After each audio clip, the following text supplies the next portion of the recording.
Talking about Assassin's Creed Odyssey is very difficult, and it's often quite annoying because the game is so polarizing. But regardless, today we're going to just dive into Assassin's Creed Odyssey and what it means for the franchise. Assassin's Creed Odyssey released in 2018 to critical praise, but alienated much of the dedicated community. In its desire to appeal to a larger audience, the game sits in a strange purgatory of design choices where many things conflict with each other. Today, I wanted to break down those choices and look at one of the most polarizing games in the entire franchise. Before we start, make sure that if you enjoyed the video, you leave it a thick, juicy, and delicious like, and if you want more content like this, then be sure to subscribe. It is a good life we lead, brother. The best. May it never change. And may it never change us.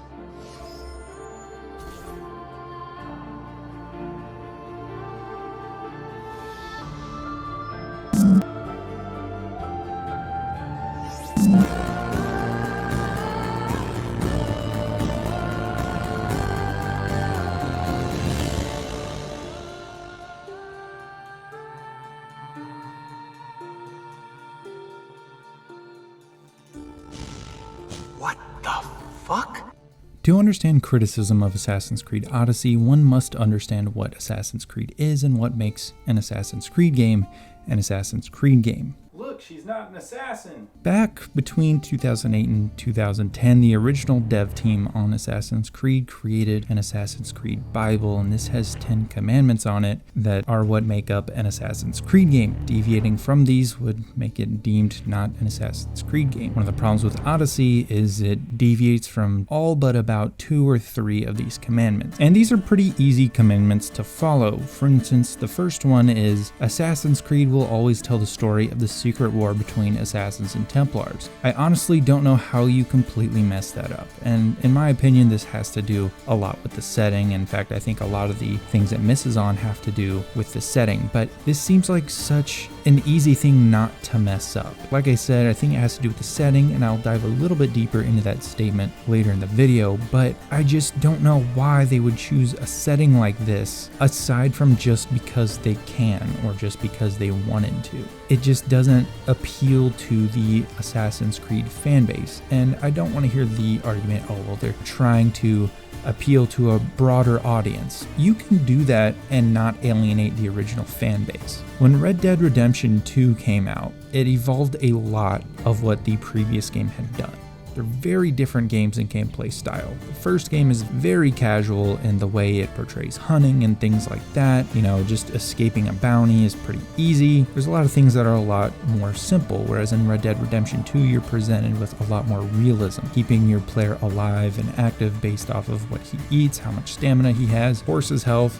Your horse can permanently die, and it's fine because it still appeals to the core audience. It appeals to what a Red Dead Redemption game is all about. You're still a cowboy in the Wild West, even though you kind of move east, minor spoilers. You're still someone who's an outlaw. You're still someone who's evading the law. You're still someone who is on the run from their past. That is what Red Dead Redemption is about. In Assassin's Creed Odyssey, it leaves out the core elements of what makes an Assassin's Creed game an Assassin's Creed game. The only commandments that it gets right are ones that it would have had to have gone really out of its way to get wrong, such as being set in the future or not digging through someone's DNA to get the events in the past for the game.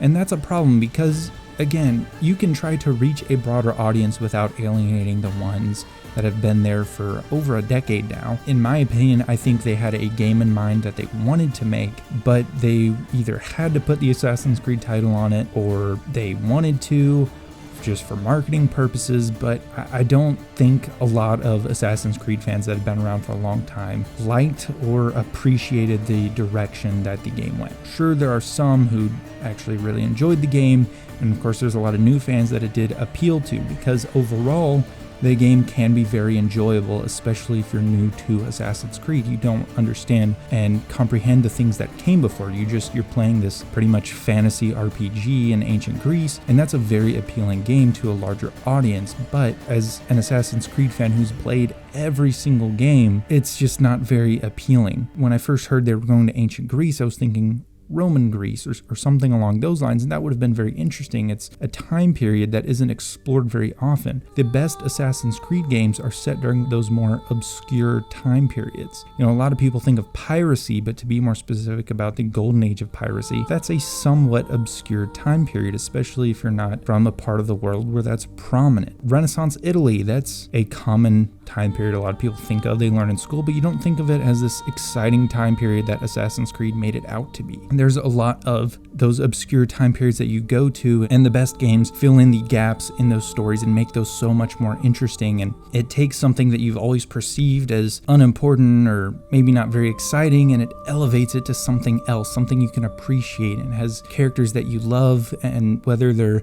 the fictional assassins in the game or the actual historical characters, they're amazing games with amazing stories, and they fill in all these different gaps in history and paint these certain light on events that you wouldn't have known otherwise, and makes things so much more appealing. And that's what makes Assassin's Creed so amazing. But then Odyssey comes along and it just does away with all of that. And I'll get more into character stuff, but I just want to talk about the human element. Assassin's Creed is about humans doing incredible things. Be it the hero of the day or the fact that every villain is a human, flesh and blood just like me and you.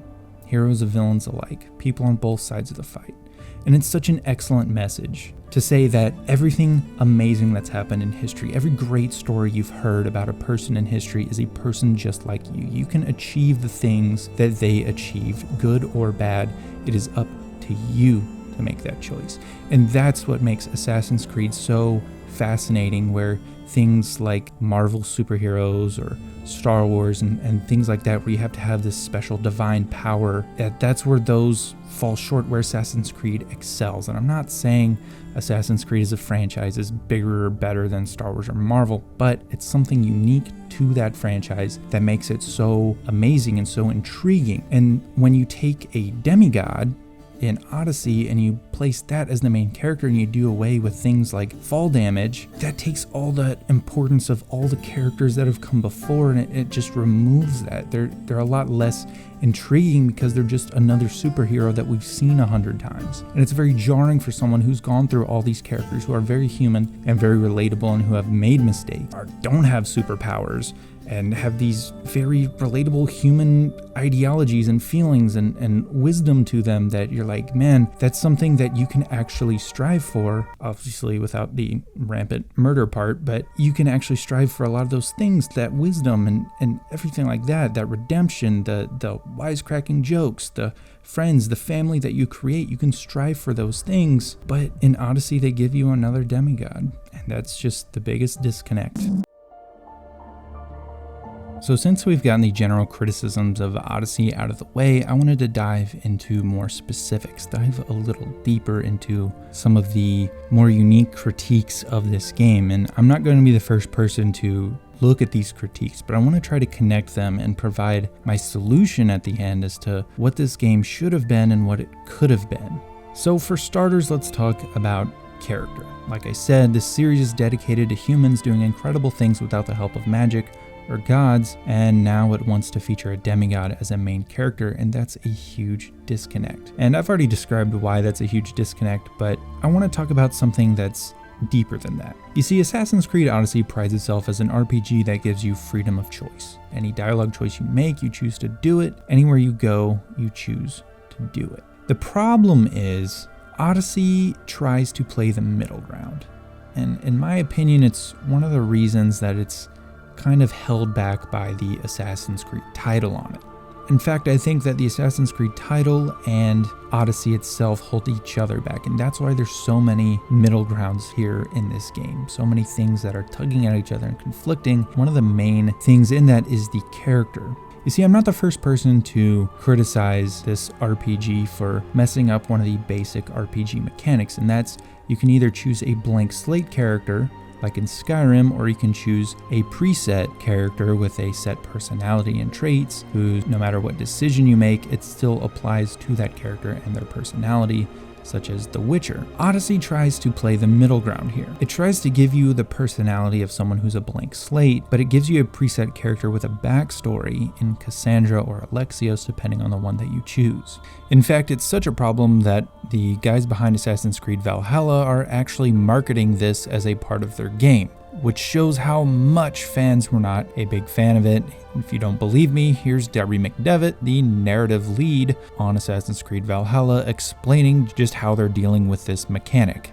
Hello everybody, I'm Darby McDevitt, and I'm the narrative director on Assassin's Creed Valhalla. We spent a lot of our early time on this game thinking about this question specifically. The first thing we did was decide that we were going to write a coherent character with a coherent personality. We talked a lot about how different role-playing games approach this, and there's no wrong answer, but there are answers that take you in one direction or the other. The first answer would be to have what you call a blank slate, and what that means is every choice that you pick creates that character for you. So if you want to be very surly and mean, or if you want to be joyful and optimistic, you pick those options at that time that shape the character. The second option is to create a character who has a coherent personality, and that all the answers that they give in dialogue options still fall within a spectrum. We want our character Eivor to exist in a coherent space and have a coherent personality, so that by the time you get to the end of our game, no matter which sort of little paths you've taken through our game, you always feel that Eivor was Eivor. Now this is a problem, because Assassin's Creed is made up of characters who you can easily define who they are.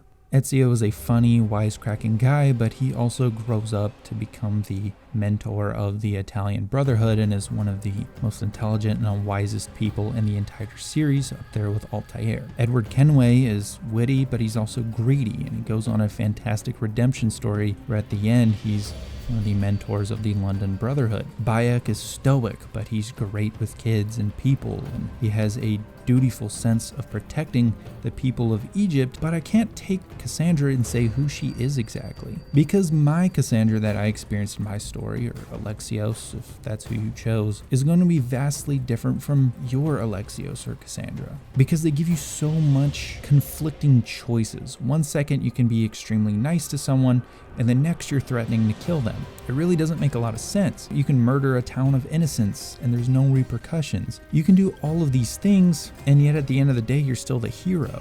You can roleplay as the worst possible character and still be the good guy at the end of the day. And in my opinion, that just doesn't bode very well for a series that has defined characters, where you can ask other fans of the series, who is this character, and they will tell you who that is or who they interpret them as, and you can at least somewhat agree on that. Sure, some people are going to think some characters are more boring than others, but that's a subjective point on things. This is about what their personality is, what actions did they take, and who they are as a person, the same way you describe a friend.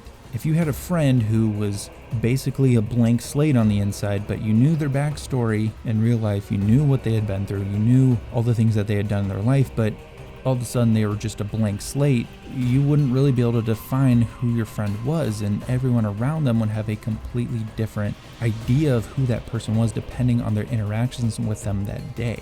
It just doesn't fit in right in this series, and like I said, I'm not the first person to come up with this criticism, but I want to tie it into the solution that I have at the end.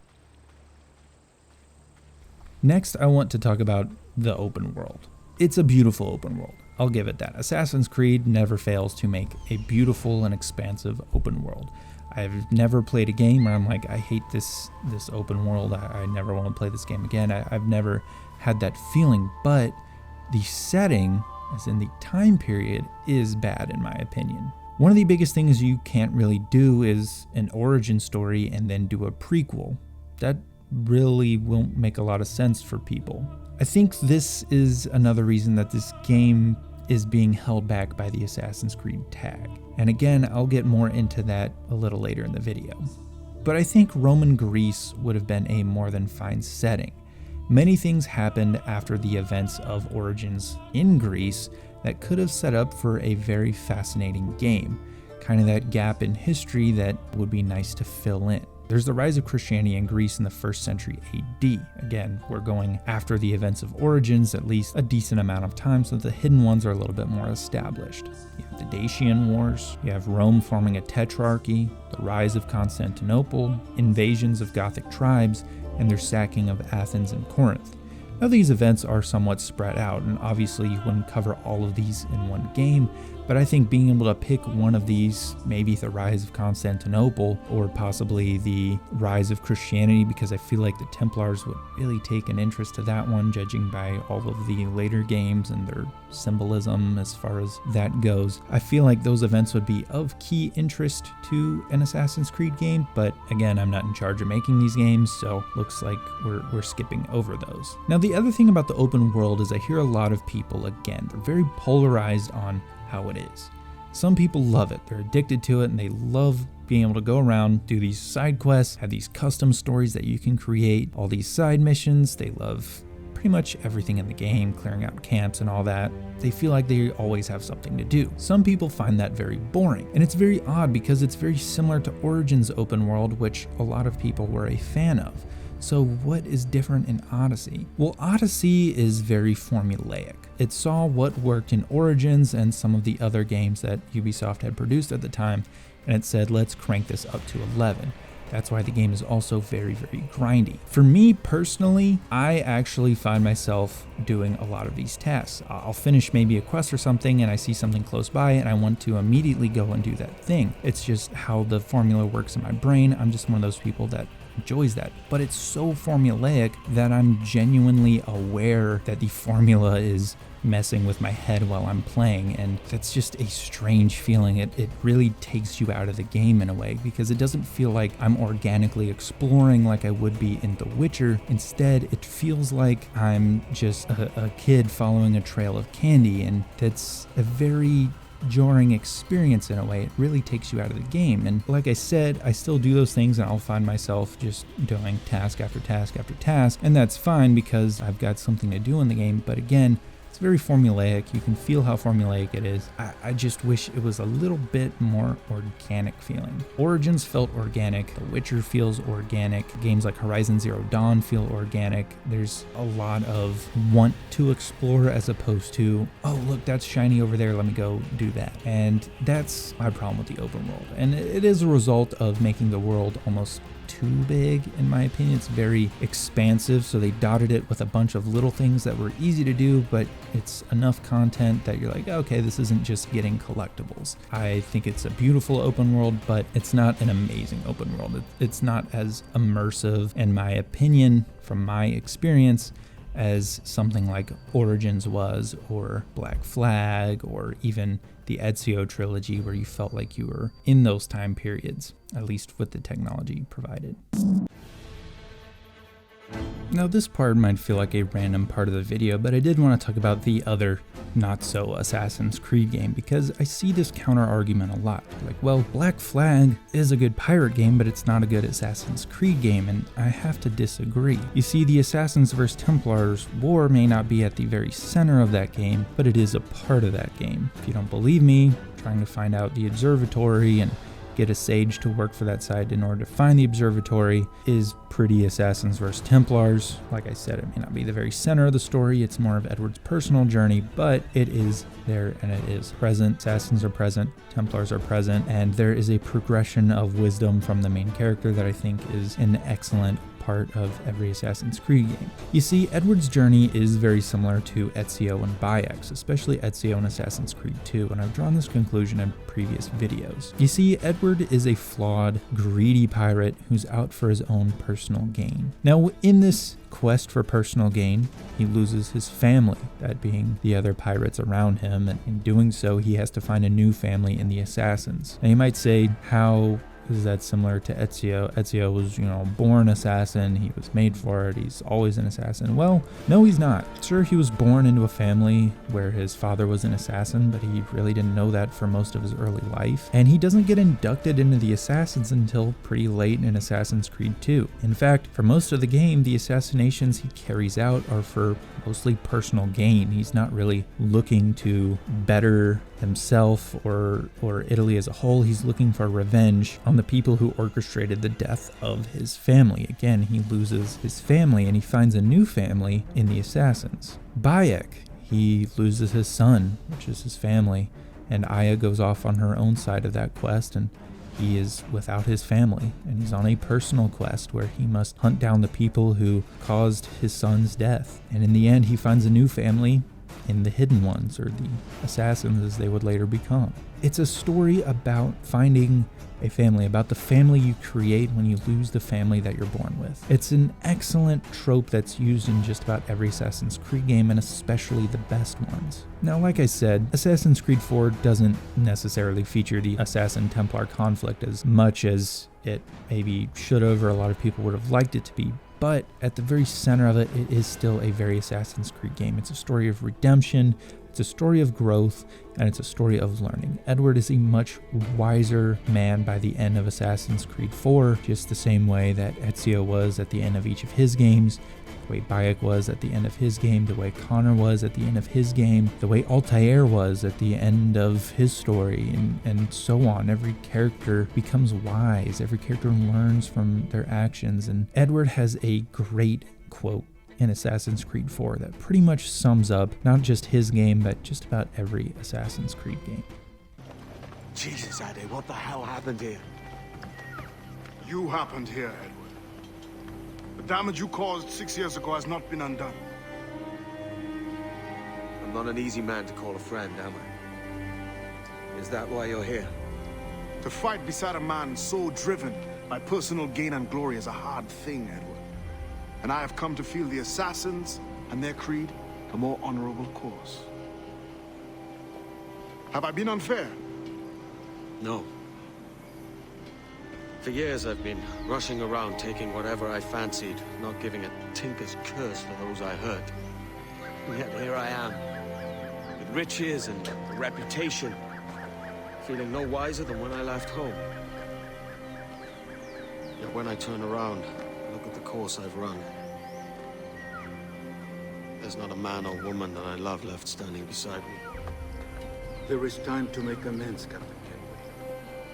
And that's why I love Assassin's Creed 4, not just as a pirate game, because I do enjoy pirates. My hometown had, the Pirates House is the oldest building there. It's right there next to the Caribbean, and it's not just that. Pirates are cool and all, but it's a great Assassin's Creed game as well, in my opinion, and you can feel free to disagree with me, but I really love Assassin's Creed 4. I really love a lot of these games, and I wanted Odyssey to be a really good game. I really did, and there are things I can go in and enjoy in it, but it just doesn't feature those core elements that appeal to an Assassin's Creed fan. I think what I'm trying to say is games like Assassin's Creed 4 and Assassin's Creed Origins feel like natural evolutions of the franchise, whereas something like Odyssey is something that just doesn't feel right as a part of the Assassin's Creed franchise. Now, the last thing I want to talk about, and this is my solution to all the problems in Odyssey, and that is that it should have been its own IP. It should have been its own new series, and there's good reason for that. I think the AC tag holds Odyssey back from being something even more fantastic than it already was. And I think that Odyssey itself holds back Assassin's Creed from being Assassin's Creed. You see, it divided the fan base.